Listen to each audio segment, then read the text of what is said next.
Cause no one can do it like we do it, like we do it, like we do it. Cause no one can do it like we do it, like we do it, like we do it. We got the right stuff. We put the hammer right down. Wanna be like us? You better stick around. If you want it, you gotta prove it. Like we do it, like we do it.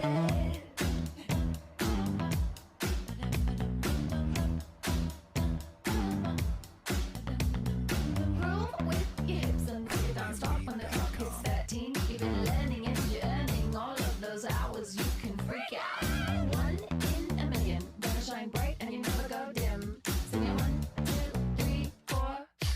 Cause no one can do it like we do it, like we do it, like we do it. Cause no one can do it like we do it, like we do it, like we do it. Cause no one can do it like we do it, like we do it, like we do it. Cause no one can do it like we do it, like we do it, like we do it. We got the right stuff. We put the hammer right down. Wanna be like us? You better stick around. If you want it, you gotta prove it. Like we do it, like we do it.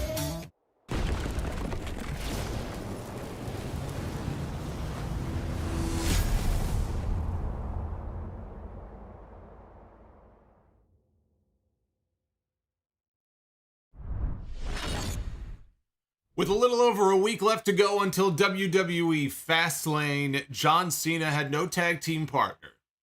Heading into the pay-per-view next weekend to take on the Bloodline we saw last week, John Cena was left laying at the end of the show. And as we would come to find out later on, that was not originally going to be the finish of the show last week. We were supposed to see a certain someone involved. Unfortunately, that person was not in the building last week. He was sent home after falling ill. But no harm, no foul. In fact, I think things worked out better this way because tonight the show went off the air with a happy ending, and we got our answer as to who is going to be the tag team partner for John Cena at Fastlane. It is indeed going to be LA Knight, who was very conspicuous by his absence last week, considering how over he is right now.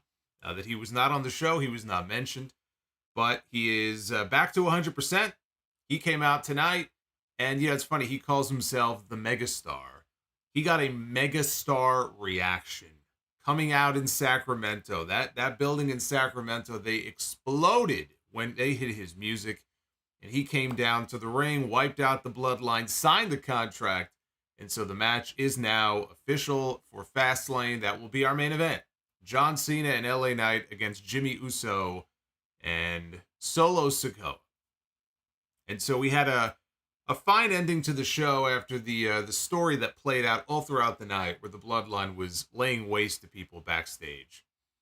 But we also had a United States Championship match as one of the other highlights of the night. It was Rey Mysterio defending his title against Santos Escobar, both members of the LWO, two babyfaces going one-on-one. And the last time we got these two in the ring together, you have to go back several weeks. Before SummerSlam, it was the U.S. title tournament. And unfortunately, their match got cut short due to injury. Rey got his bell rung. It called the match off. And we did not really get to see what these two men can do inside the ring. After tonight, we still haven't seen what these two men can really do inside the ring. And even still, they went out there tonight. They had an excellent match for the United States Championship. And hopefully, and I'm sure, not the last time that we will see Mysterio and Escobar one-on-one together. And a lot of story implications. This is one of the things, actually, I was very intrigued by. Not just seeing the match, because I wanted to see the match, and it was a very good match, but the story implications coming out of it, both for Mysterio, for Escobar, for Bobby Lashley, for the Street Profits, for Dragon Lee. There were a lot of moving parts here. Dragon Lee was getting a lot of FaceTime on television this week, especially tonight. This is to say nothing of the match he had with Dominic on Monday night. They had an excellent match on Raw, which I reviewed, and we talked about that for those of you who were with me on Monday. And not only was Dragon Lee wrestling for the North American Championship on Monday, he was front row tonight, embracing Rey Mysterio, embracing Santos Escobar, having a pull apart with Austin Theory. They've already announced him for SmackDown next week.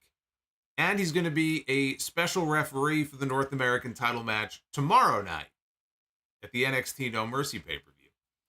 So that bodes very well for Dragon Lee's future, likely on the main roster sooner than later. I don't think he's going to be spending much more time in NXT.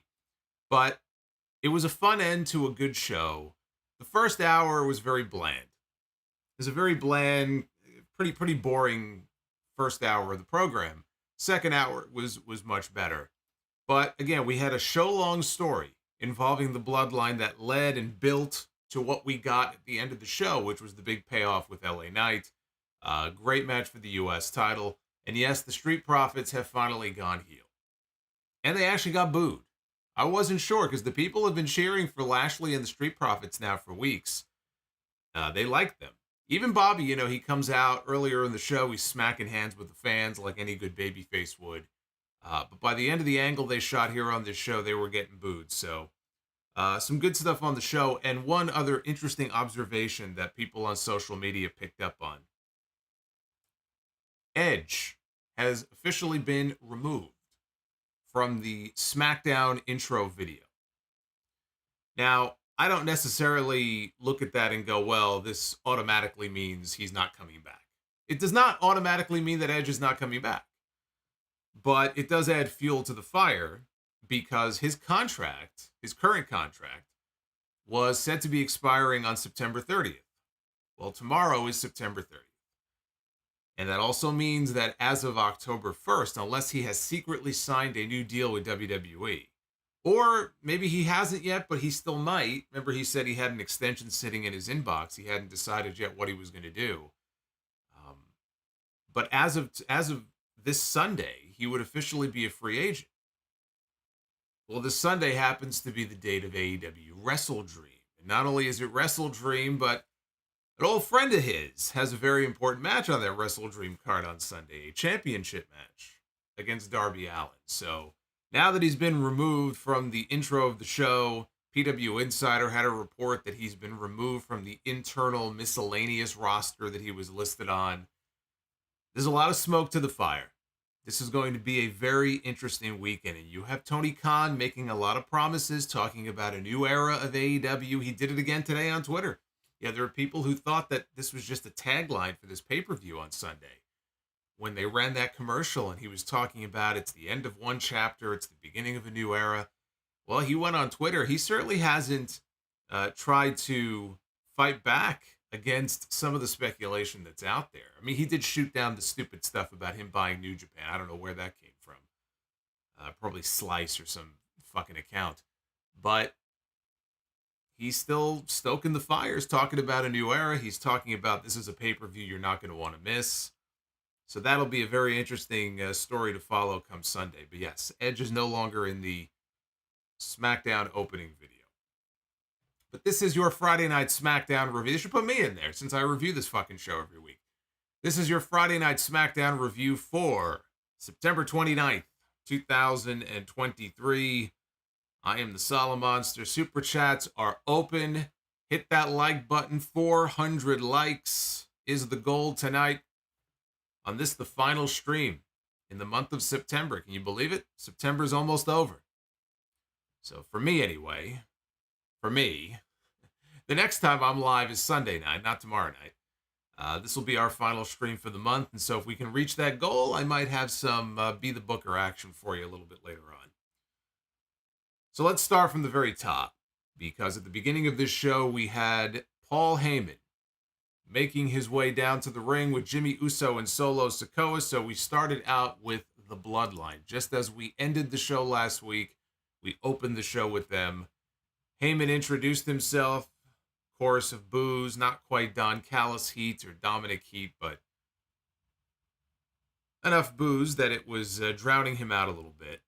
And he said that tonight he can make this announcement in the ring rather than into his phone. And he said that they, along with everybody in the stands, acknowledges their tribal chief, Roman Reigns, who is still on vacation. We have not seen Roman Reigns. I feel like we're going to see Roman Reigns. He's going to have a big gray beard. He's going to have some wrinkles under his eyes. His hair's going to be so long, he's going to look like a Samoan Moses. It's been forever since we've seen Roman Reigns. And again, Michael Cole on commentary during the show talking about how Roman Reigns now is champion for 1,100 and who gives a fuck. Seriously. I still have people. There were a couple of comments like this the other day. And again, all I can do is just laugh. It's just very amusing to me when I have people saying that, no, Roman Reigns is not losing the title at the Royal Rumble. He's not losing the title at WrestleMania. He's not losing the title to Cody. He's not losing the title to The Rock or LA Knight or anybody else because they want him to break Hulk Hogan's record. And it drives me absolutely mad because there is no record. I don't know how many times I have to say this to people.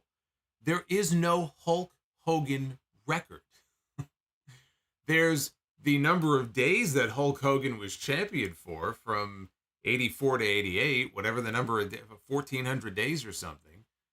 But there's no record. Bruno Sammartino holds the record. Roman Reigns is not breaking the record. Not only is Bruno in front of Hogan, so is Bob Backlund. So they use this word record. There's no record. There's no record for him to break when it comes to Hulk Hogan. So if he passes Hogan, who cares? Seriously, who cares? When I hear stuff like that, Roman's got to hold the title so he can break Hogan's record, I want to smash people in the head with a fucking hammer. Like, are these people that dumb? That's my rant. Anyway, Paul Heyman said that it was in the name of Roman Reigns last week that the Bloodline beat down the second greatest of all time, John Cena. We're going to talk about that greatest of all time stuff, by the way. I got a good mailbag question. We'll do that on the podcast on Sunday because I've gotten a few questions about WWE calling John Cena the GOAT. We'll address that on Sunday. So then Heyman pitched it to what he called the Bloodline version of the Zapruder film, which was just highlights of the closing segment from last week where AJ Styles got jumped in the back by the Bloodline. He got carted away in an ambulance. John Cena got left laying before they signed the contract the Bloodline did for Fastlane. They came back to Heyman, and Paul Heyman said that a little birdie told him that John Cena is having transportation problems, and he may not be here tonight. He's not at the building yet. He may not be here tonight. As Heyman was going on and on, Jimmy Uso, he snatched the microphone out of his hands. And he said the reason John Cena is not here tonight is because he's scared. He's scared of Jim Uso. He told Cena to be smart, stay far, far away from the Bloodline, or else he may end up like AJ Styles. When Carl Anderson attacked. Now, Luke Gallows apparently is hurt. Not seriously. I think he had a knee scope. So he's been missing recently. He may be out a few more weeks because he hasn't been around. But Carl Anderson, he attacks. First, he sends Solo out of the ring. Then he double-legged Jimmy down to the mat. He put a beating on him before sending Jim out to the floor. And he didn't have a microphone in his hand, but he was looking down at them on the outside, and he challenged them. Didn't matter, either one. Could be either member of the Bloodline. He challenged someone to get in the ring with him for a match. Solo, now they have a shot of the Bloodline in the aisleway. And Solo turns to Jimmy and he says, you better handle this or I'm about to handle this for you. And Jimmy was cool with that. And he went to go for the friendly handshake. He's like, all right, and Solo just turned away. Didn't even look at him. Didn't give him a handshake. Jimmy Uso was standing there. He just looked like such a dweeb. And he just tried to play it off cool. And so he was going to be the one to get into the ring with Carl Anderson. So after the break, we got the match one-on-one. It was Jimmy Uso and Carl Anderson. During the match, Kevin Patrick updated us and said that John Cena's flight is now approaching Sacramento. I felt like it was Christmas season. John Cena is Santa Claus, and I'm watching NORAD as we're trying to track his movements all over the country. They should have put a fucking map on the screen with a little dot and put a little airplane icon, and they could have had the airplane icon moving literally in the corner of the screen throughout the entire show. That would have been fucking hilarious. That would have been a little gimmick they could have done in the corner of the screen. So John Cena was on his way. He was approaching Sacramento. This did not go very long. Anderson, he did have a bloody gash. I'm not talking Bob Holly ECW gash, but he had like a bloody gash on his back after the break. It must have happened during the commercial. Jimmy nailed him with a super kick and then an Uso splash, and he pinned him. After the match, Anderson got up. He tried to go after Jimmy again. Solo got in the ring, and he took him out with the Samoan spike. So as the Bloodline, they take their leave, and they're heading to the back. They're almost to the curtain. Here comes Michin, and she comes running out from the back, but she stops cold next to the Bloodline, and Jimmy starts talking smack to her, and he's smiling, and he's acting all douchey. So she hauls off, and she smacks him one. Smacks him right across the face. He goes down. She heads out to the ring. He gets up. He's rubbing his face. He's saying, damn. Solo is staring at him. And Jimmy walks to the back, and Solo almost looks disappointed in him. Like he was disappointed that Jimmy didn't go back to the ring and just beat the crap out of her. You know, if only they put even a minimal amount of effort in making us give a shit about Carl Anderson, which they haven't. I mean, we rarely even see the Good Brothers anymore. But if you're going to have him on television, and again, we may not see him in a singles match for another 9 months, right? We're not exactly getting a Carl Anderson singles push here. But when you do use him, it would be nice if he had some credibility. He might have credibility outside WWE, if this were New Japan or something. But in WWE, they have no credibility. The Good Brothers have zero credibility because they're not booked as credible acts on TV. I mean, the only thing credible about them is the fact that they have them hanging around AJ Styles. They have them in a faction together. If they weren't part of the OC, what would they be doing? So it wasn't as if there was any, not only any doubt about how the match was going to go, but just the announcement of the match. It's like, who cares?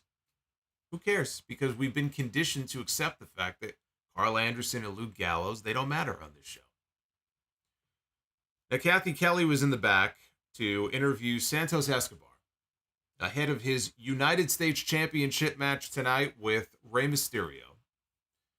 He said that he's had butterflies in his stomach. He's been dreaming of this moment, working his entire life for this to happen. He will never give up on his dreams or stop fighting for them, so Rey is in for the fight of his life. And he says, may the best man win. And I watched this thinking, okay, this is their way of setting things up for the inevitable frustration that's going to come when he fails to win the championship. Elsewhere in the back, Jimmy is embarrassed by what Michin just did to him. And he's shoving around some production assistants just to make himself feel better. Solo is following behind him. Paul Heyman is coming up the rear. And he stops, and he pulls out his phone, and he tells his brand new iPhone 15 Pro Max to call Roman Reigns until Paul Heyman realizes that his contacts didn't transfer over, and so his phone couldn't call Roman Reigns. See, that would have been kind of funny. They didn't do that. Maybe his phone was overheating. I've heard that as a possibility. But we don't want to call Roman Reigns. We don't want to interrupt his beauty sleep. Let the man sleep. So it was time for the Grayson Waller Effect with Bobby Lashley out here looking like fucking Mr. Rogers. Bobby Lashley was his guest, and Lashley admitted that he made a mistake in recruiting the Street Profits. So I guess he said it's back to the drawing board. This is after the Street Profits lost to Rey and Escobar on the show last week. Even when Lashley tried to give them the assist, they still lost. So Waller starts pitching himself and Austin Theory as a team that maybe Lashley would be interested in recruiting and interested in working with. Lashley said, I'm familiar with Austin Theory. I think I'll pass. So the Street Profits music hit, and they walked to the ring. They're wearing matching white suits. They get in the ring. They were about to speak when Lashley cut him off and said that he doesn't want any excuses. Says, you want something out of me? Prove it. Prove it to me. So Lashley goes to leave. Ford and Dawkins are confused. They put their mics down, or Ford puts his mic down. They leave the ring to go after Lashley. Lashley stops. He turns around and looks at them. And he says, you want something out of me? Prove it. He said, prove it. Let's see what you got. So that's how things ended with Lashley and the Street Profits. And at that point, Lashley was heading to the back. Meanwhile, in the ring, Waller says, well, this is awkward. He goes, I got to get the crowd back. And he introduces the, quote, 150 million hitman, Austin Theory.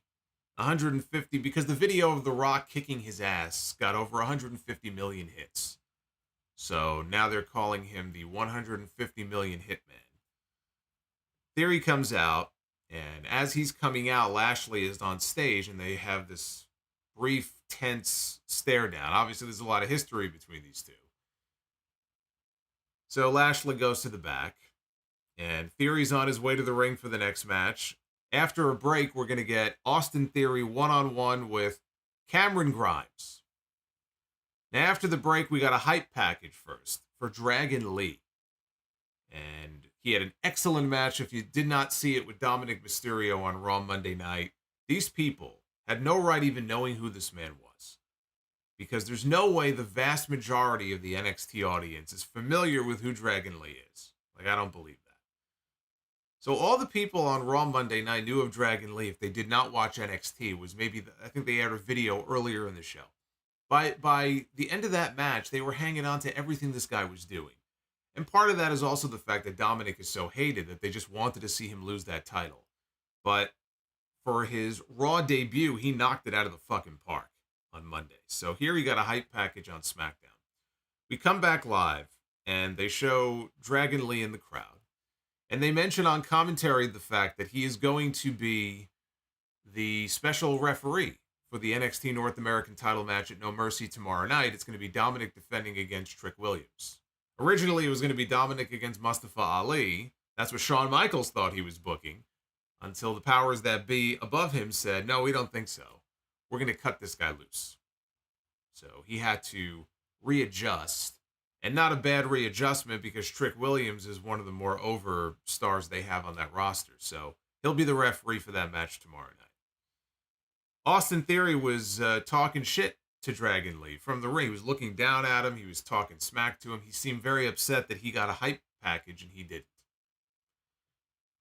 So this match here, again, Grimes and Theory, this only went 3 minutes. But I'll tell you what, that's 3 minutes more than what Cameron Grimes has gotten on television over the last few months. It is a fucking shame the way that they have wasted him and what they have done with him. They called him up. They never use him. They started to. He had something going with Baron Corbin. And then they shifted Corbin over to the NXT brand, which is a good place for him to be, because then he can work with the younger guys and the newer guys. He has no gimmicks. That's his gimmick now. His gimmick is no gimmicks. All of his old gimmicks and his personas, he's abandoned them. King Corbin and Happy Corbin and Shitty Corbin and whatever other Corbin you... that would have been a gimmick. Whatever other gimmick you want to think of, right? So he's doing his thing in NXT. Well, unfortunately, that sucks for Cameron Grimes, because the one story he had was abandoned and we haven't seen him since. And I'll also guarantee you that Vince McMahon is no fan of Cameron Grimes. Triple H is.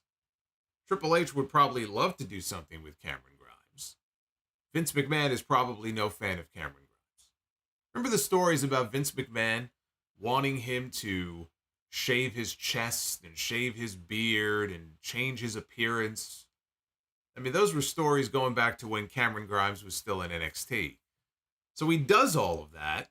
He's probably in the best shape I've ever seen him in, right? He trims and he gets himself in shape and he's all fucking tan, because everybody has to have a tan. Everybody got the spray tan on this roster.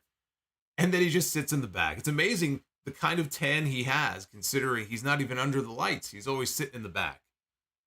So I'm like, I was thinking about this as I'm watching this, and I'm like, not only did they call him up and then they do nothing with him, he's kind of sitting in purgatory. But I think the most egregious thing when it comes to um, Grimes is the fact that they have stripped away all the elements of his character that made him so entertaining in NXT. And I'm not saying he has to go back to the whole, redneck millionaire stuff that he was doing, which was very entertaining. He did the whole, he was like a country bumpkin $1 million man. And then they actually brought in the $1 million man, and he did the whole story with him in LA Knight. They don't necessarily have to go back to that, but it gave him some character. It gave him a story, it gave him a personality. And they've stripped all of that away, and they've made no effort at all to give him a new one. He's just Cameron Grimes. Why not throw up a video package for him? It's been so long, people have already forgotten. You give one to Dragon Lee, why not give one to him too? Because clearly he's not on the priority list. And it's tough, because when you're slotted at a certain level like that, it's hard to overcome that. And so I don't want to see him floundering with nothing to do, and then we find out the next round of Endeavor cuts, his name is on the list, although if they're not going to do anything with him, frankly, maybe that would be the best thing for him. I don't know. But that to me is the most egregious thing. They just stripped everything away that made him fun and entertaining. And now he's just a generic guy in the roster. Grimes, though, he got an impressive deadlift German suplex on Theory for a near fall. He clotheslined Theory out of the ring, and then he hit a punt kick from the apron.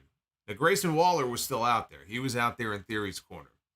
Waller came over to distract so Theory could send Grimes into the ring post. And then back inside, Theory hit a rolling drop kick. He hit the A-Town down, and he pinned him. Well, and a very strange match layout, too. Because here's a guy in Grimes. Like I said, they're not pushing him. They're pushing Theory. I mean, arguably. So Grimes is not even the one they're trying to put the shine on here. They give him 90% of the match. And then he turns around, he takes 3 moves, and he gets pinned. So just a very strange 3-minute match here between these two.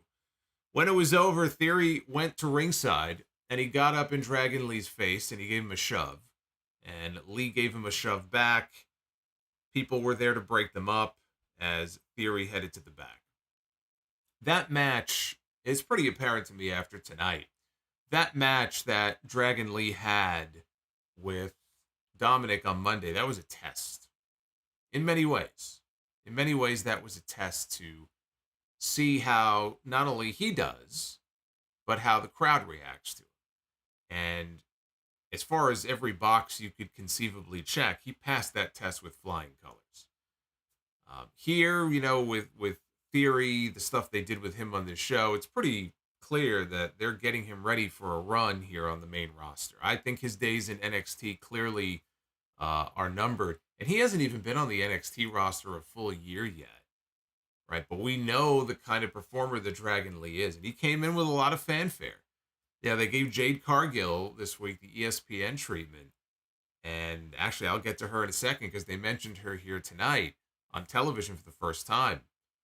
But they made a big deal about his signing, when he first came in. And he really is one of the best luchadors in the world. I know that he has been working very hard on his promos when he first signed with the company and he was being interviewed. He talked about how one of the things I want to work on in NXT are my promos in English, because he knows how important that is in this company. That if you can't communicate in English, people like Vince McMahon are going to look at that and go, all right, there's a ceiling for someone like that. Unless you are a certain size and you have a certain look and maybe they're willing to overlook some of your weaknesses, they prioritize that in this company. And so if you're somebody who has difficulty communicating with the audience and cutting long promos and stuff, chances are you're only going to go so far. He was smart enough to realize when they first brought him in, hey, this is my main focus here. I want to work on this because I want to be the biggest star I could possibly be. And he's made a lot of strides in that. And look, I mean, he knows what he needs to do. He knows what it takes. And the way the crowd took to him on Monday, I think, was a very positive sign for his future. So Kayla Braxton. And actually, before I may as well mention it now. I was going to mention it later when they made the announcement, but they've already announced that he's going to be back on the show next week. So No Mercy is in Bakersfield tomorrow night. They're in California. So Dragon Lee being on the show tonight, you could look at that and go, well, yeah, okay, he was on the show because NXT is in California tomorrow. So I don't know how far Bakersfield is from Sacramento. Somebody in California can let me know. But the positive sign is the fact that next Friday, he's already been announced for next week's show. And he's going to be in the ring on SmackDown against Austin Theory. So that is locked in. Now, Kayla Braxton was backstage. And now it was Rey Mysterio's turn. We heard from Santos Escobar earlier. Now it was Rey Mysterio's turn to talk about his upcoming United States Championship match. Santos told all of us that Rey better be ready for the fight of his life. And Rey said that the LWO, we're always going to be a family. He even grew up watching Escobar's dad, so he's got nothing but respect for him. He always expects the best from his opponent, and he's giving Escobar the fight of his life. May the best man win, he said with a big smile. And then you could hear they played his music, and the champion entered first for the title match. And when Rey got to ringside, the first thing he did, he walked over to where Dragon Lee was, and he embraced him. Gave him a big hug. Michael Cole reminded us on commentary that Rey has called Dragon Lee the future of Lucha Libre. That could be a seed. That could be something. That could be a story they come back to when it comes to Escobar, when Escobar eventually turns. And they come back to that and say, you know, if Dragon Lee is promoted, let's say, to SmackDown, they could do something with Escobar and Dragon Lee and say, you know, Rey Mysterio calls you the future of Lucha Libre. The future of Lucha Libre is right here. So again, that could potentially be a seed planted for a match or a rivalry down the road if they want to go in that direction. Meanwhile, while this is going on, they cut to the back and we see Jimmy Uso assaulting Ashanti the Adonis, the member of Hit Row that did not get fired last week, is being beaten down by Jimmy Uso. B-Fab is standing there. She's yelling for him to stop. See, I'll bet if Top Dollar were still there, this wouldn't be going on, right? I mean, if Top Dollar was there, Jimmy Uso's not going to mess with Ashanti the Adonis. But now that Top Dollar isn't there anymore, now that he's been sent over that permanent top rope and he can't climb his way back in, now they feel like they can pick on this poor guy. So officials were there to break them up. Solo Sikoa ended up grabbing Adonis and he put him through a table with a Uranage.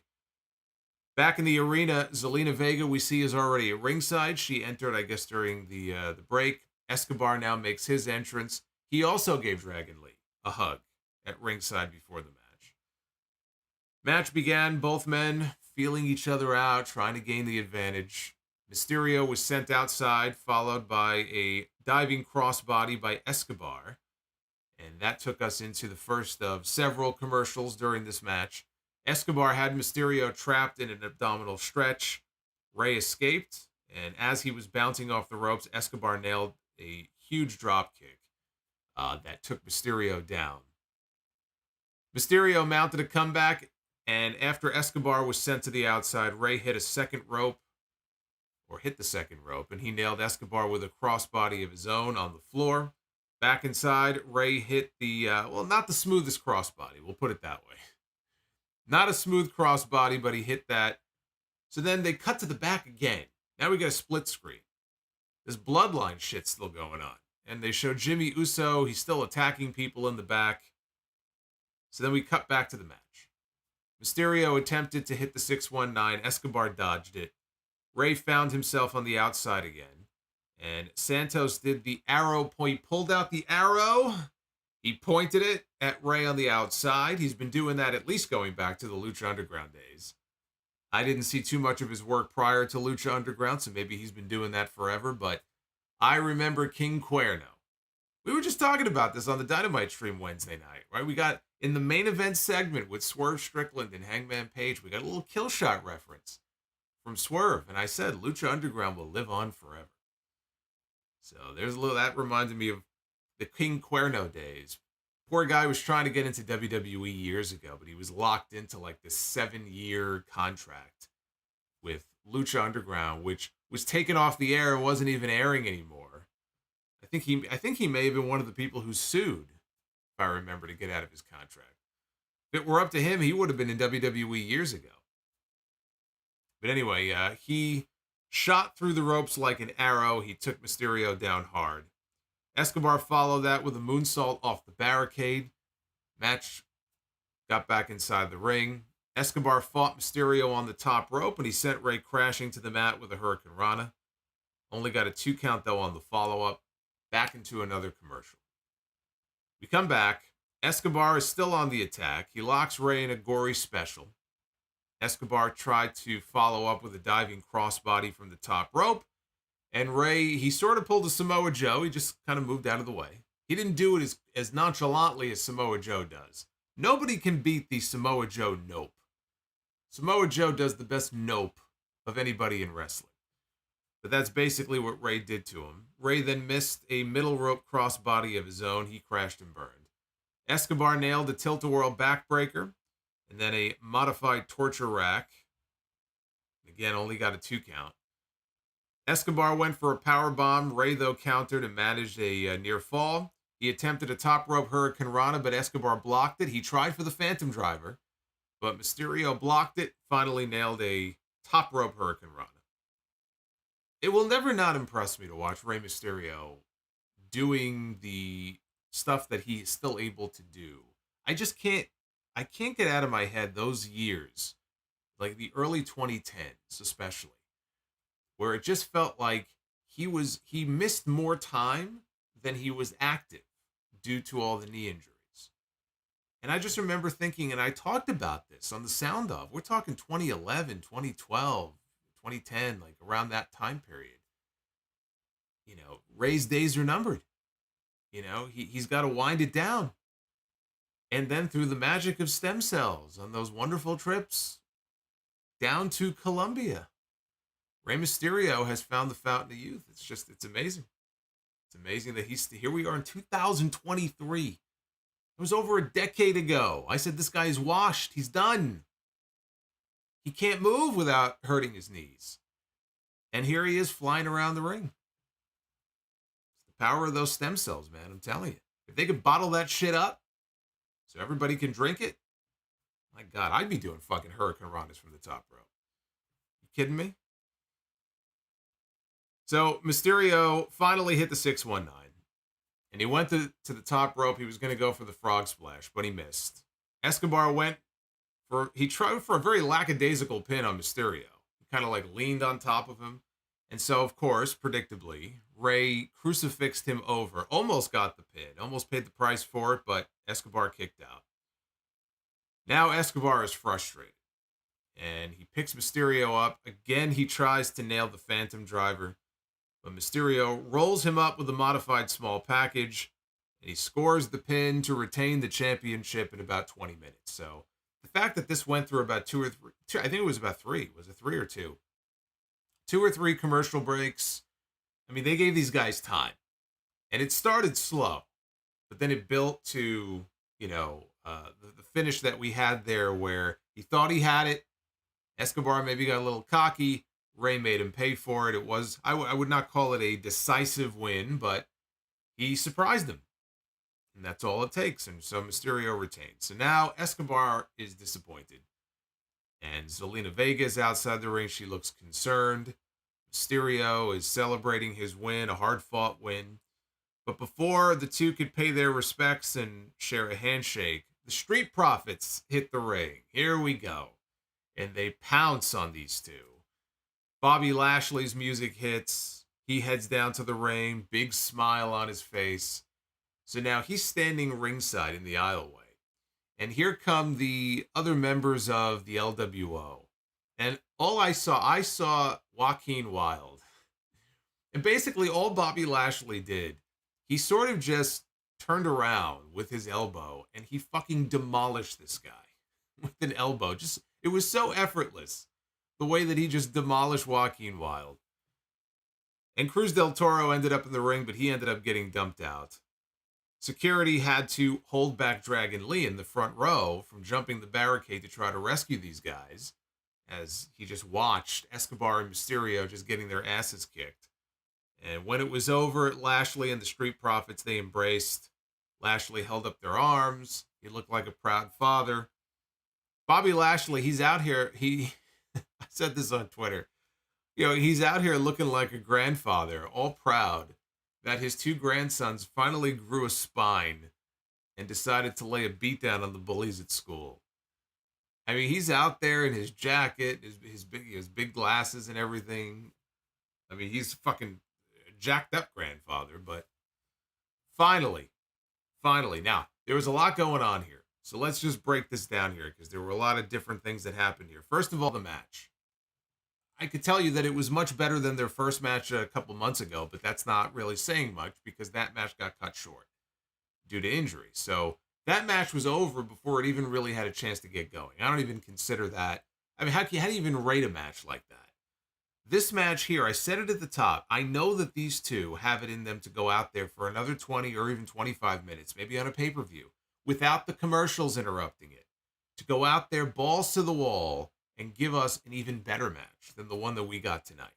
And even saying that, the match we got here was excellent. I very much enjoyed this match. It's not an all-time classic, is what I mean. I think we will eventually get that classic between these two, but I don't think that happens until the Escobar turn eventually happens. So we didn't get that match tonight, but what we did get I thought was excellent. And interesting also that there were a couple of different times here where Escobar teased the Phantom Driver. He tried to go for the Phantom Driver, and each time it got foiled. So they're saving that for the eventual match when he does win the championship, and he'll win with the Phantom Driver. He may do something dastardly before that. Maybe he'll kick him in the balls or something, but they protected that move for a reason because they're saving it for the eventual rematch and whatever match it is when he eventually wins the title. The Dragon Lee stuff. I said Dragon Lee was all over the television shows this week. Raw, NXT, SmackDown. They're obviously very high on him, and he passed the test on Monday. Now, he's in a position where he's wrestling Austin Theory next Friday, but they also have a built-in either relationship with the LWO or just a friendship with Rey, and maybe an eventual rivalry with Santos Escobar. Because like I said, Rey Mysterio is always putting over Dragon Lee. And Michael Cole said, Rey Mysterio said he's the future of Lucha Libre. They're already setting up different paths for this man on the main roster. So for him, that's a great sign. The heel Street Profits, right? I've been waiting for this for a while. I thought the attack was well done. I'm glad they didn't drag it out for another few weeks. After what happened earlier in the show, I thought we were going to have to wait a week or two for this. They gave it to us tonight, and the crowd booed them. Crowd could have easily cheered because they like these guys, but they got a heel reaction. And they are slotted internally on the internal roster because Mike Johnson's talked about this. They're supposed to be heels. And the crowd took to them as heels here in this segment. But this is the edge that I've been waiting for. Not the edge that Tony Khan's waiting for. But this is the edge that I've been waiting to see with the Street Profits because they linked up with Lashley. They came out, right? They're all dressed up in their suits. They look fucking great. But they're coming out to the same music. They're dancing around, doing the same shtick. They got the red Solo cups falling from the ceiling. There really was nothing different about them. They're friends with Bobby Lashley. So what? Now we'll see this new attitude. And now we get to see the heel Street Profits. So this is where things get fun. Because now we'll get to see, what do their entrances look like? Do they get new music? Are they more aggressive in their matches? They should be. What does it look like when they wrestle heel? Is Bobby Lashley just going to be a manager? Is he ever going to get back in the ring? I'm sure, soon he will. But this was well done. Like I said, a lot of different things going on here, but I think they accomplished a lot in this segment.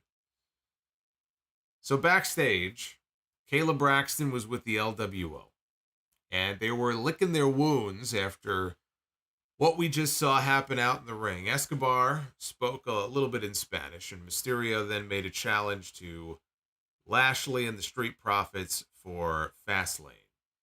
And I don't know if they ever came back and said that it was official, If this was AEW, the very next segment, Excalibur would have said, "What? I'm hearing from Tony Khan.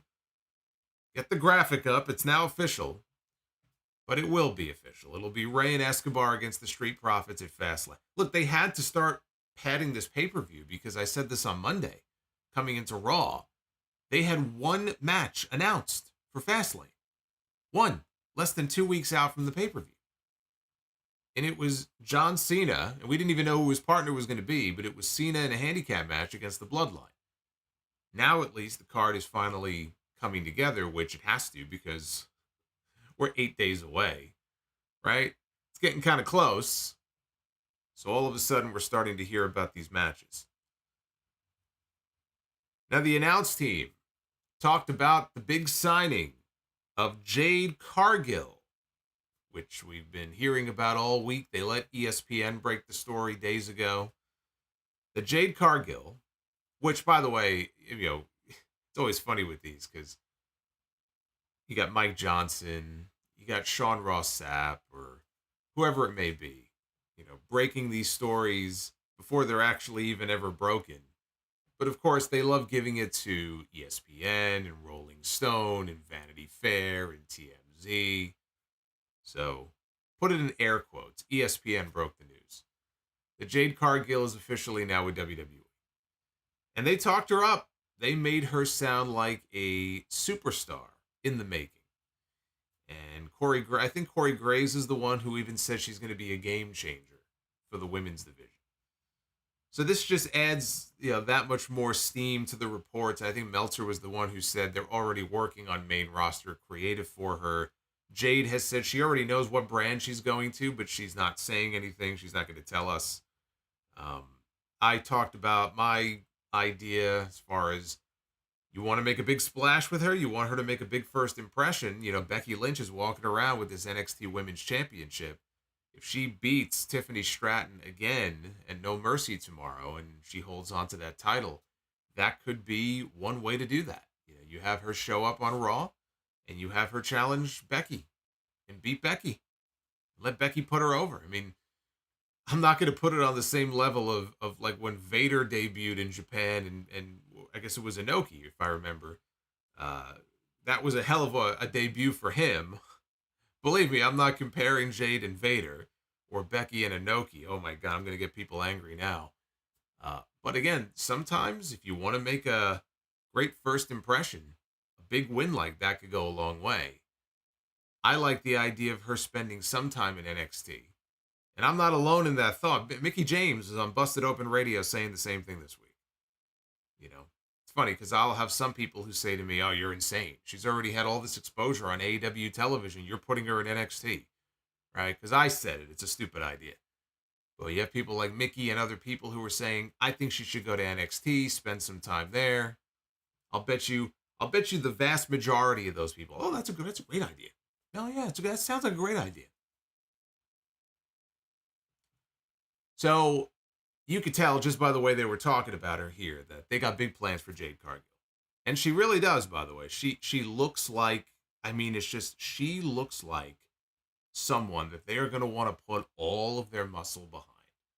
Because she looks like a superhero come to life. She really is a perfect fit for this company. She really is. And it's just amazing to me that they passed on her a few years ago. But I think in the end, it all worked out great because, look, they would not be rolling out the red carpet for this woman in the way that they are if she didn't already have the exposure from AEW television. There's no way. There's no way. She's getting this kind of treatment and this kind of rollout if she isn't already established on the other show. It just makes them look that much better in their eyes that, hey, now we got her. Now we're going to show you what it's like to push this woman to the moon and really make a star out of her. You thought she was a star in that other company because they had her as champion for 508 days or whatever. No. Now she's with the big time. Now we're really going to strap the rocket to her back and we're going to shoot her off into the stratosphere. That's how they're operating. That's how they're thinking. Meanwhile, John Cena was shown arriving at the building in his rented Mustang. Got out of the car, had a contract in his hand. He was dressed in his t-shirt and his jorts. So I just love the image of him. I guess that's how he flew, you know, wherever he was coming from. He was in his t-shirt, his hat, and his jorts, and that's just how he flies.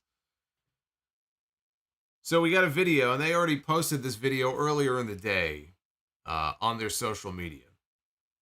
But they aired it here. It was a very melodramatic video here with pretty deadly. Poor Elton Prince. He's been out now for a few months with the what was the injury? Was it the dislocated shoulder? Separated shoulder. It was a separated shoulder. And so they're showing this video of him fighting out of his wheelchair, and he was hitting one of those heavy bags with a steel chair, and ended with the hashtag Elton Strong. See, it's very interesting because on AEW television, and I didn't check to see, by the way, I'm sure you got a lot of AEW fans that are very upset about this, because right now as we speak, on the other show, they are doing an angle with Roderick Strong, and they actually had it on the back of his wheelchair on Dynamite this week. He's got the hashtag NextStrong. So now here in this vignette, it's hashtag Elton Strong.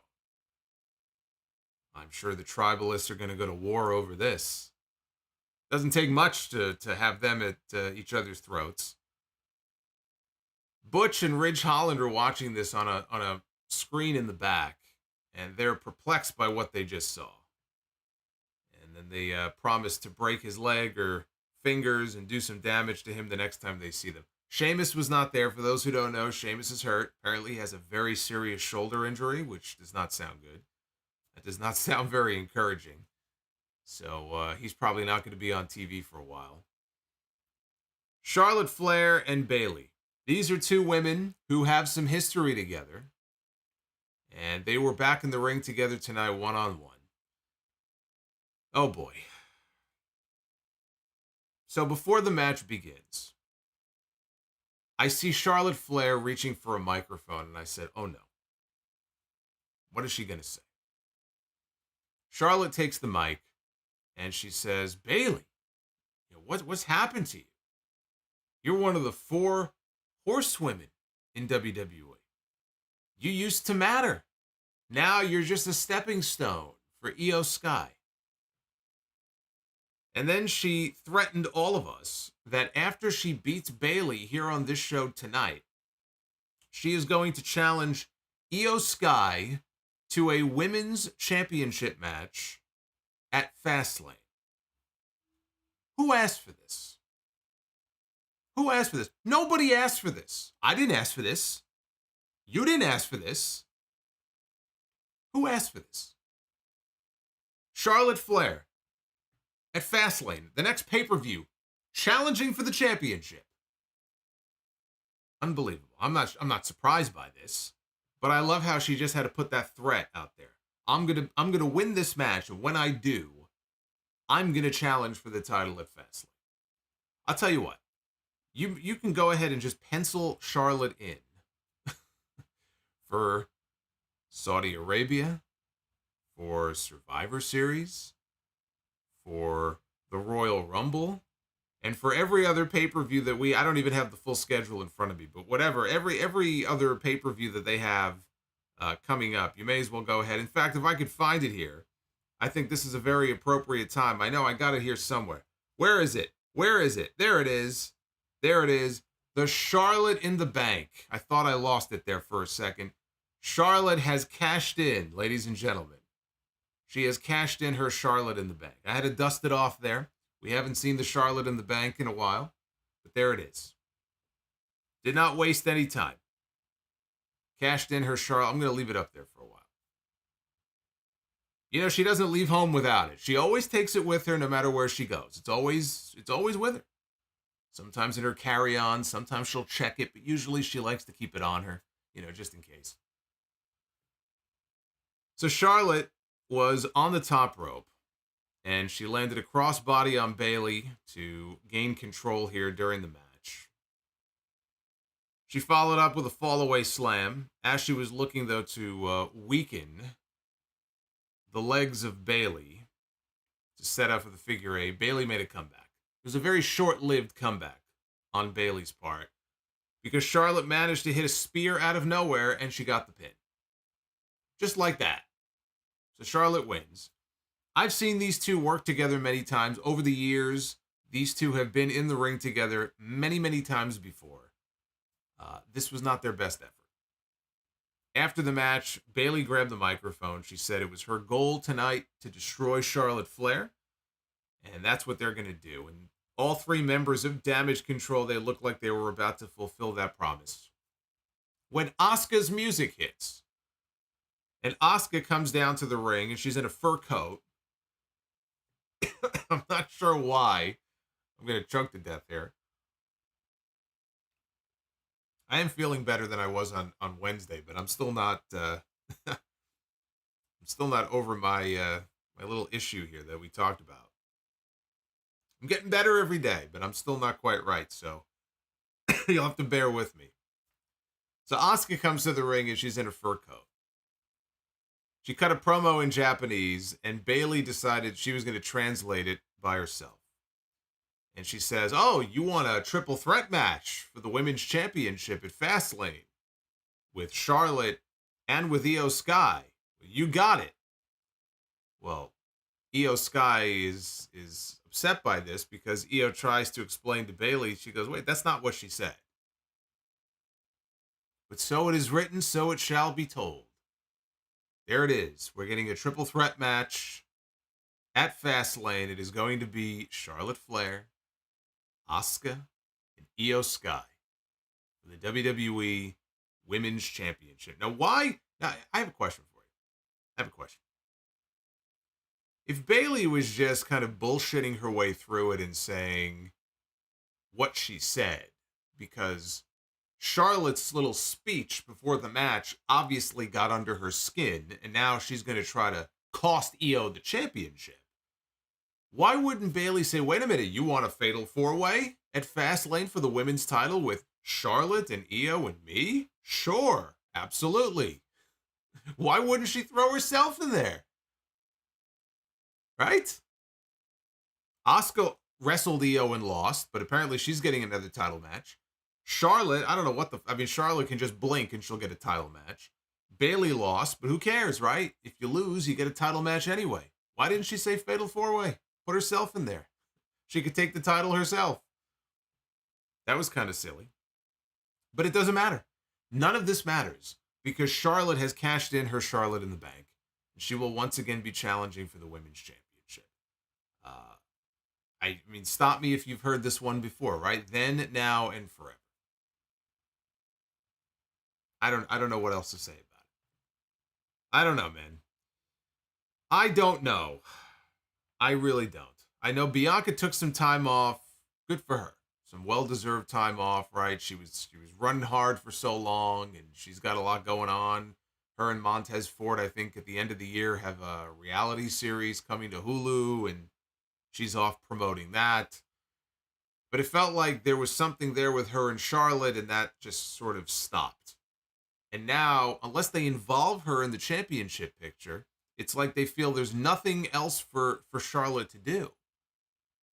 But meanwhile, they have all of these other women, including on the SmackDown roster, but even other women, be it in NXT, they have all these other women that they're doing nothing with. Nothing.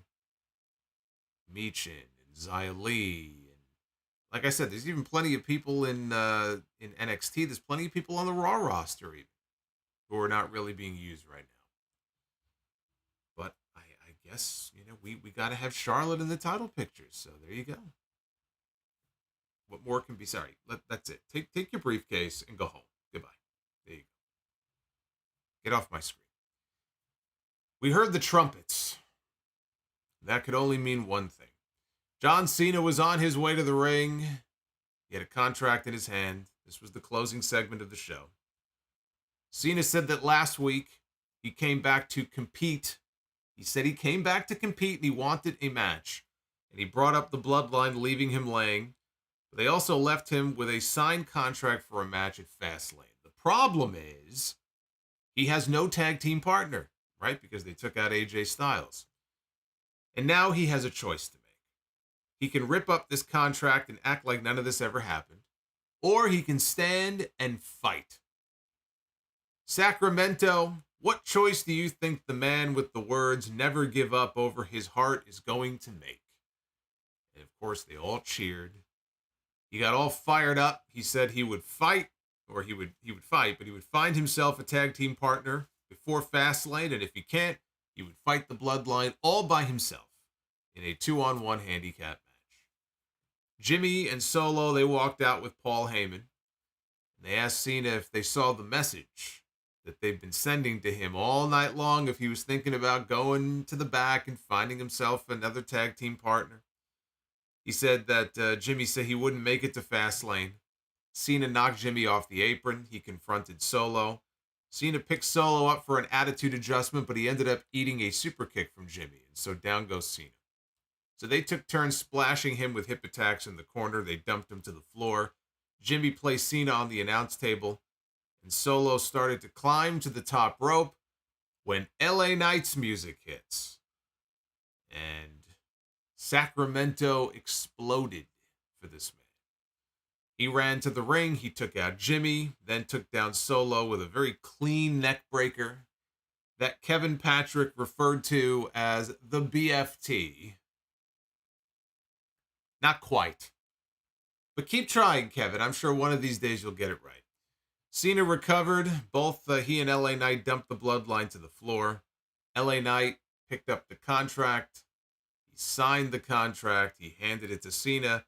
Cena did his usual overacting that he does in situations like this.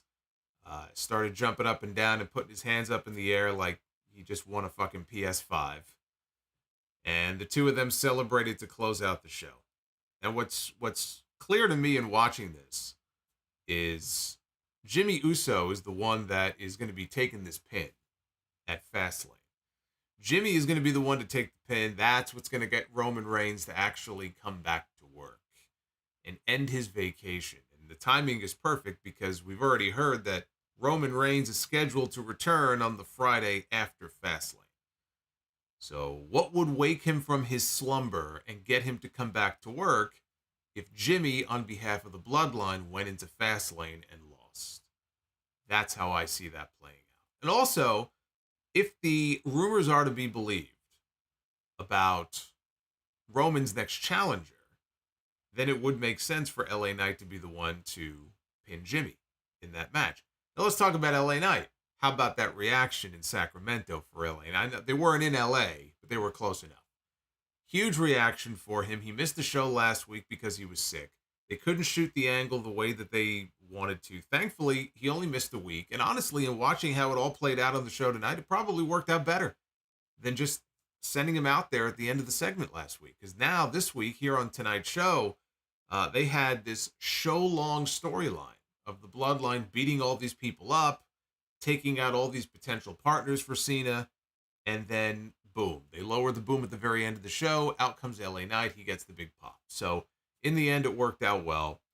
That was what you heard there at the end of this show, was a top guy megastar reaction. And it is only a matter of time now before we find LA Knight in the ring together with Roman Reigns. I still think it should be AJ Styles in Saudi Arabia. If what we understand, Roman is going to come back. His next title defense is November 4th. That is in Riyadh at Crown Jewel. I think the match there should be Roman and AJ. AJ comes back before then from his storyline injury.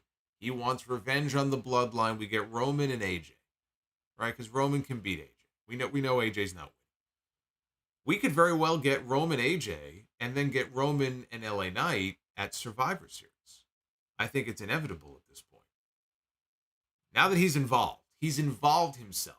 We already had the tease a few weeks ago, the backstage segment with LA Knight and Paul Heyman, right? That was the first seed planted.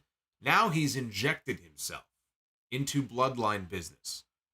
So now there's no getting away from it. We are on the path here to Roman Reigns against LA Knight. And I don't think that will end well for LA Knight, just like it will not end well for AJ Styles or anybody else they put in the ring with Roman between now and WrestleMania. I'm not even convinced anymore that Cody is going to make it out unscathed. But, I mean, in hell, if some of these fucking people have their way He'll have the title until next September. He'll have it another year just to beat Hogan's record. Hogan's record. Yes, I know. Hulk Hogan did record a record. He did, and most of the songs sucked. That's about the only record I could find. But it seems inevitable at this point that that's what we're headed towards. I'm looking forward to seeing what the first confrontation, what the first segment in the ring together, when they're sharing a ring together, what that crowd reaction is going to be like. When we find Roman Reigns in the ring with LA Knight. I think that will be fun. And that will be a real chance to see LA Knight truly in a top spot on this show for the very first time. Like a real top spot with the champion on this show for the very first time. And can he, how does that play out when he loses, when he does not win the title?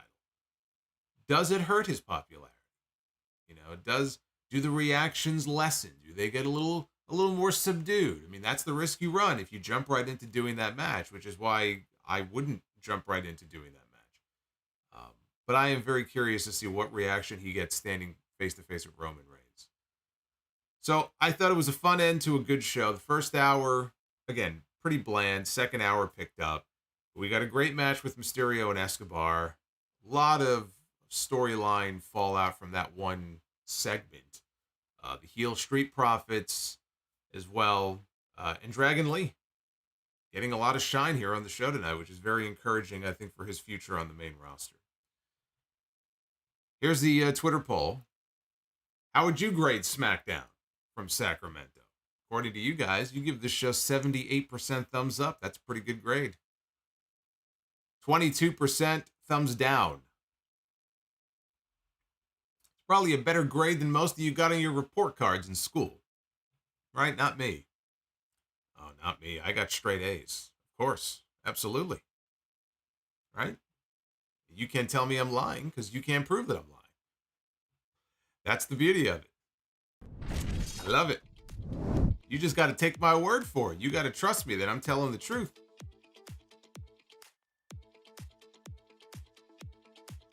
Justin, now The Rock did not show up to trash Sacramento as he usually does. Now The Rock is he's not going to do that anymore. The Rock he's got an image to uphold. He can't go around trashing different cities. He needs these people to go out and watch his movies. This is not Hollywood. This is a different Hollywood Rock. This is the Hollywood Rock that has to smile and say good things to people and not tear them down and insult them. Brother Fluff Salisbury kicking us off here with the Super Chats. Where are we at for Be the Booker? Oh, we're still 60 short. We're falling short here for Be the Booker, so let's get those likes up. Fluff says, Fluff Jr. texted me and said that he saw a group of 4 or 5 students at his college in Daytona wearing Solomonster shirts today. Glad to see Florida repping you. Well, that is very cool. You should have told Fluff Jr. to just snap a picture. They ran after him, he could run away. But no, look, man, I got a lot of representation all over the world. It's amazing. The support, signs, the shirts. I love hearing it. Look, we got another Saudi show coming up, right? A little over a month. I know my boy Fawaz is probably going to be representing the show again. He always does. Halfway around the world. Never ceases to amaze me, but that's very cool. So tell him I said thank you. The Champ. How wild would it be if somehow Punk and MJF signed with WWE and continued their feud with a match at WrestleMania? That would be pretty wild. It's not going to happen, but that would certainly be wild. The Real CS 02. Do you think a loss to Roman Reigns will kill whatever momentum LA Knight has? In my opinion, I think it does. I think that he'll be okay, but I can't say that his reactions will be exactly the same. I mean, it could take the edge off, you know? Because then he just becomes another guy, you know? But then you look at someone like Cody, and here's where I think it's going to end up being a real test for LA. Cody Rhodes lost to Roman Reigns at WrestleMania, right? He got fucked out of a win by Solo Sikoa. He didn't get pinned clean in the middle of the ring. But then again, rarely does anybody get beaten clean by Roman Reigns these days. Cody lost, and the booking, we could talk about the booking all day long, but he's still going out there and getting superstar reactions from the fans. And it's not just they love going, whoa, during his music. I mean, when the music stops and he's in the ring cutting a promo, they're not wutting him. They're not tuning out of his promos. So he's been able to maintain his popularity. LA Knight could go in there. He could lose to Roman Reigns, get fucked up over by, again, the members of the Bloodline, just like Cody was at WrestleMania. And he could come out of it and still be okay the way Cody was. But LA Knight is still new to this whole thing when it comes to being at the top in WWE and getting these kinds of reactions everywhere he goes. This is a new phenomenon. It really only started earlier this year. So who's to say that when he loses the big one against Roman Reigns, that they will stick with him the way they're sticking with Cody? I hope they do, but that's going to be the test. Are the fans really with this guy, or are they not? They are right now, but if he loses and all of a sudden the reactions aren't as good, or he's not selling as many t-shirts, well, I mean, then you know what? Maybe they really weren't with him as much as we all thought. I think he'll be okay. I just wish that they would take their time before getting there, instead of just saying, hey, we need somebody for Roman to beat.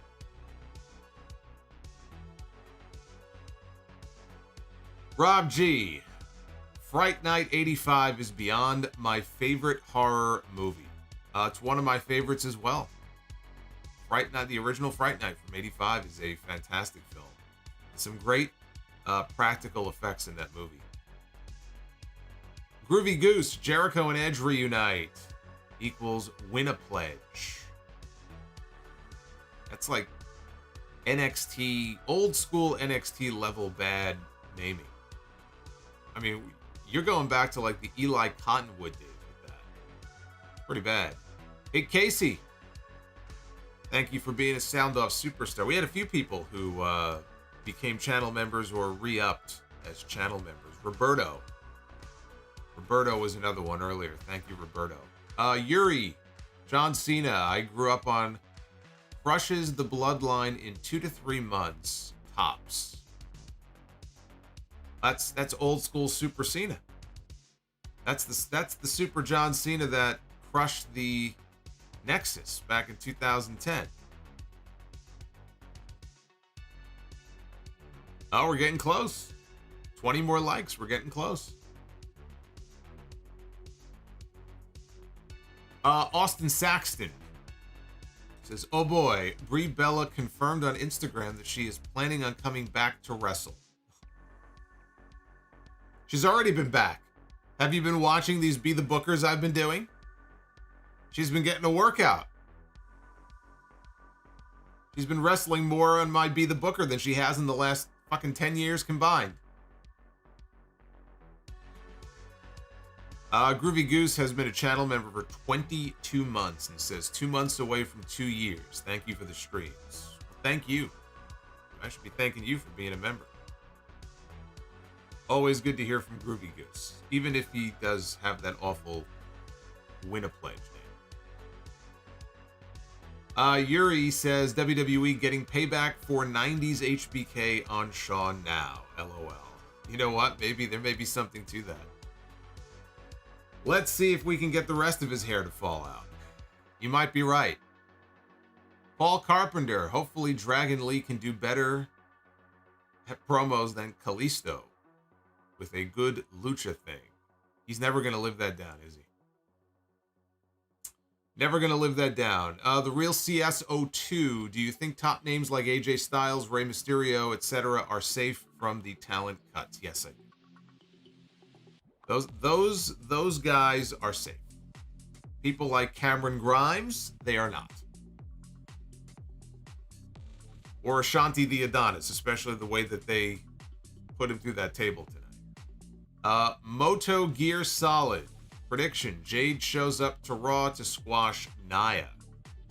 Yeah, that's another one that's been talked about, that maybe they're building up Nia Jax as a monster so that Jade Cargill debuts and she picks her up and body slams her or gives her the jaded, which I don't think she could do that, but a body slam might be easier. But man, I mean, there's a risk involved. I'm just telling you.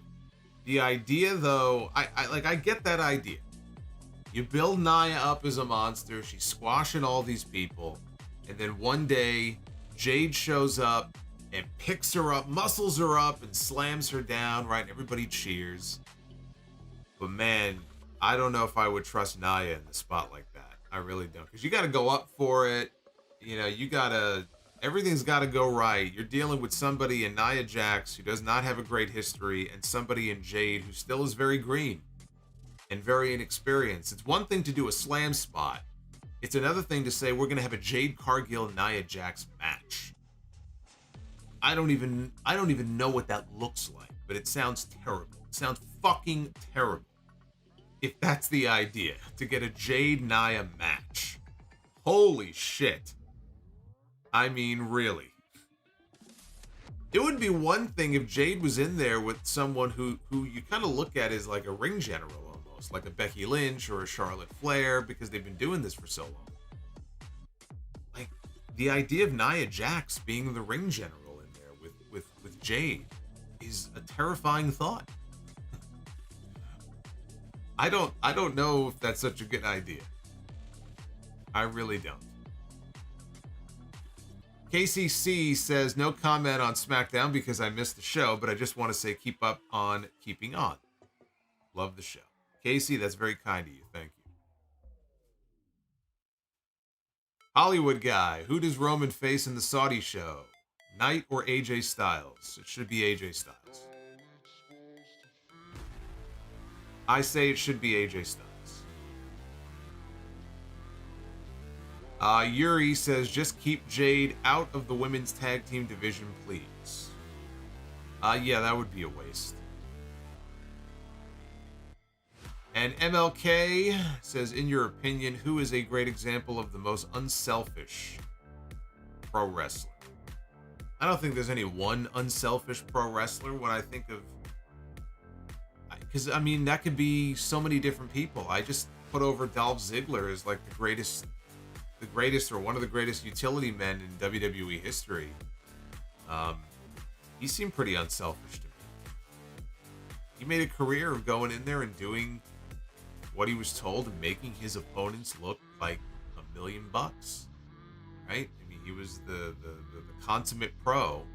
But you've had top guys who didn't have any business losing as much as they did, who would go in there and not have an issue in doing jobs and losing to people. The Rock, you know, when he was at his peak, he didn't seem to have a problem going in there and losing to people.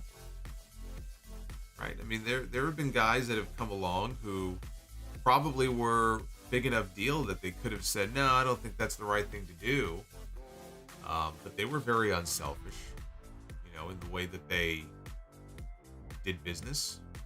Ric Flair did plenty of jobs to people he probably should not have done jobs to. I still don't know of a single match he ever really truly beat Hogan in, as one example. But yeah, no, it's hard to just narrow it down. I can't really give you a straight answer on that, because I don't think there's any one answer to that question. But in a business of a lot of very selfish individuals, it's a very selfish industry.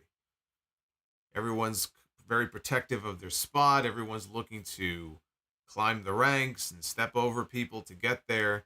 There are plenty of people who, you know, you hear stories about them or listen to them in interviews, and they're very giving of themselves. They want to give back. They want to help create new stars. They want to create new stars that they'll be able to work with and make money with, right? It's a smart way of, I think, of approaching the business.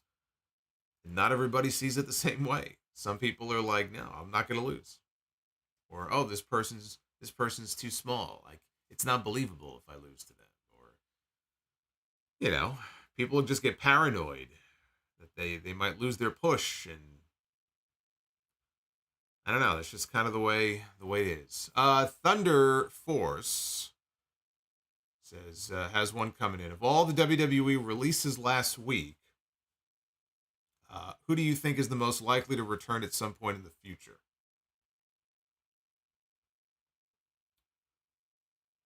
Dolph. I think Dolph, and I think Ali too. I think there's still a decent chance that Dolph and Ali, not at the same time, but they'll find their way back to WWE. Dolph in particular. I mean, unless AEW swoops in and just signs him, and I still say he's going to end up there. I would not rule out the possibility of him ending up back in WWE at some point, even if just as someone they really rely on as a coach or a trainer, if that's the sort of thing he ever wanted to do. Because I think he could be a real asset to that company in that role. Zizou. I feel like Twitter makes people feel like they can say anything and everything when it comes to wrestling. I don't know how you deal with it. Usually, just ignore them or block them. Muting can be fun. If you mute them, you keep the follow. But then they just talk to themselves. And you don't have to see it. That actually is kind of satisfying, I'm not going to lie. Somebody mentioned Rick Boogs. Yeah, I don't think Rick Boogs is coming back anytime soon. Rick Boogs went out there and he's already talking about there being a conspiracy against him and basically saying he was a Vince guy and not a Triple H guy.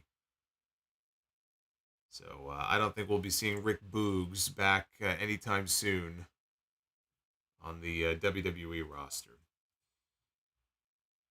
So a quiet night, a slow night. We got through that pretty quick. But we had the goal of 400 on the likes. We are now at 416. So you did come through on that end. I appreciate that. That Christian one will never not make me smile. It always amuses me.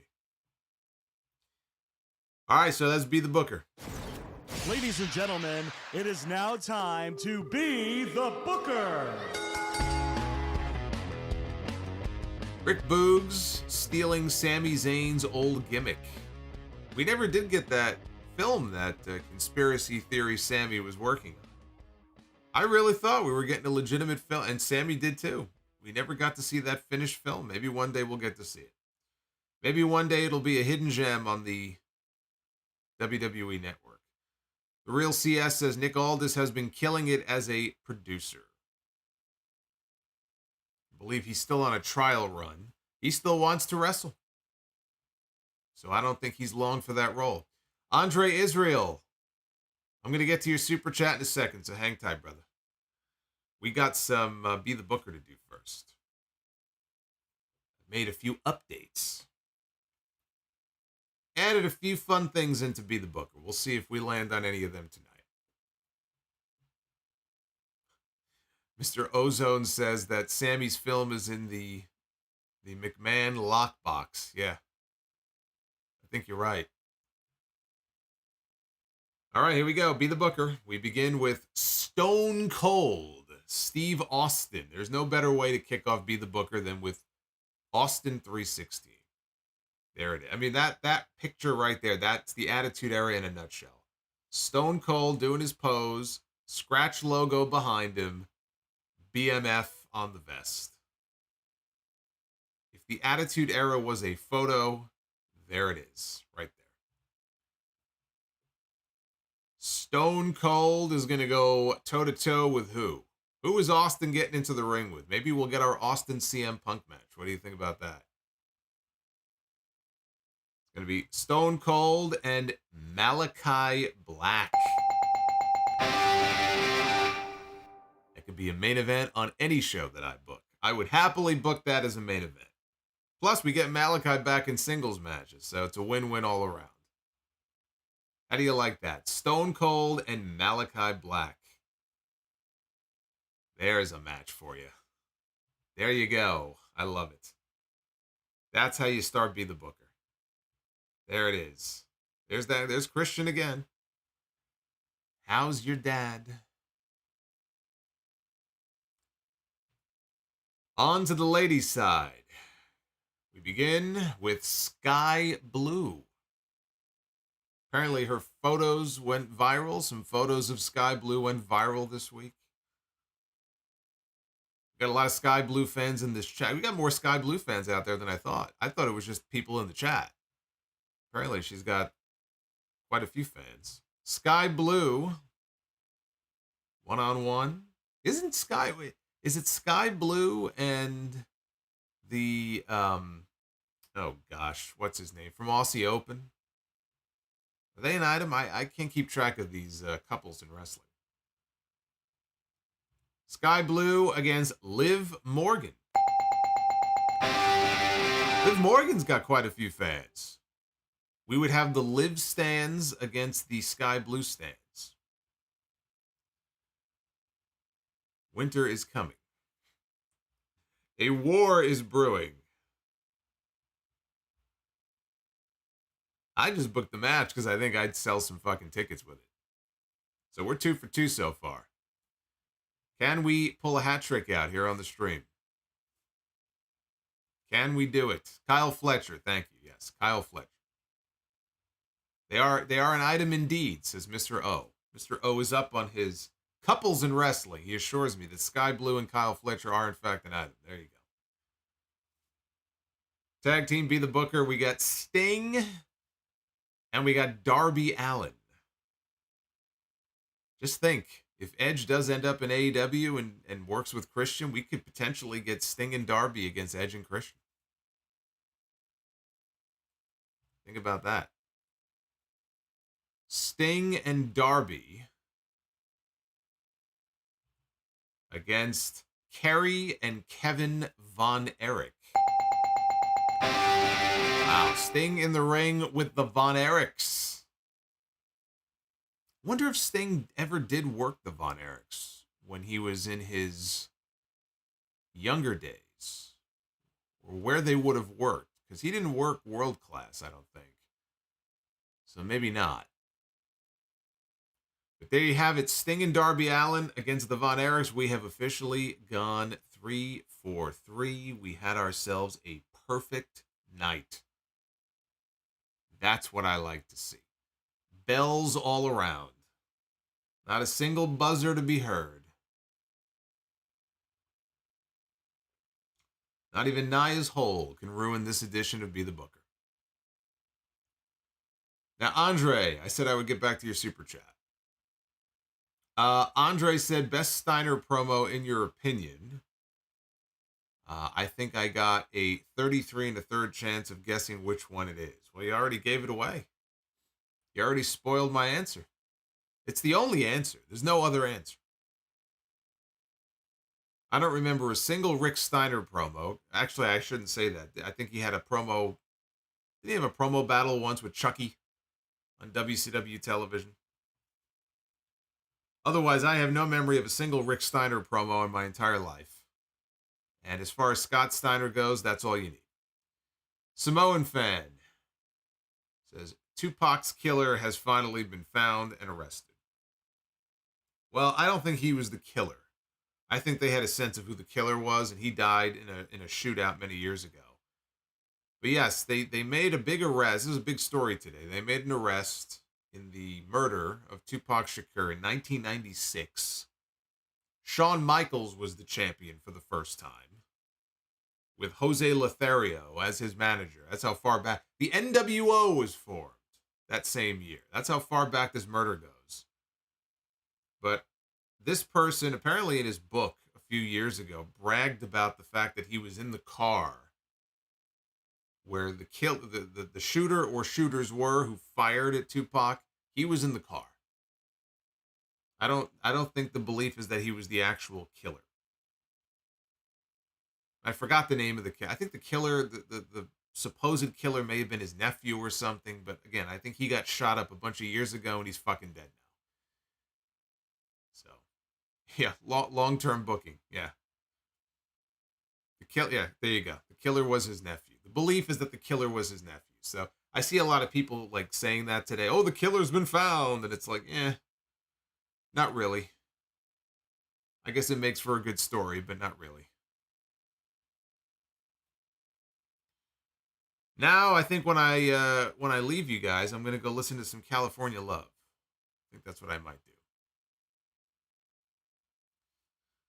Well, thank you guys for having some fun with me here on the stream tonight. Always appreciate you and your support very much. We are closing out the month of September here, 3 for 3 in Be the Booker. Now, I mentioned NXT No Mercy is tomorrow night. I'm not streaming after No Mercy because I'm doing a podcast the next day. So my thoughts on No Mercy, I'm going to save for the sound off on Sunday. The next time I am live with you is Sunday night. Wrestle Dream. On paper, very strong card. Bryan Danielson, Zack Sabre Jr. in the main event. We've got Hangman Page and Swerve Strickland. We got Darby and Christian, 2 out of 3 falls for the TNT title. FTR and Aussie Open for the AEW tag team titles.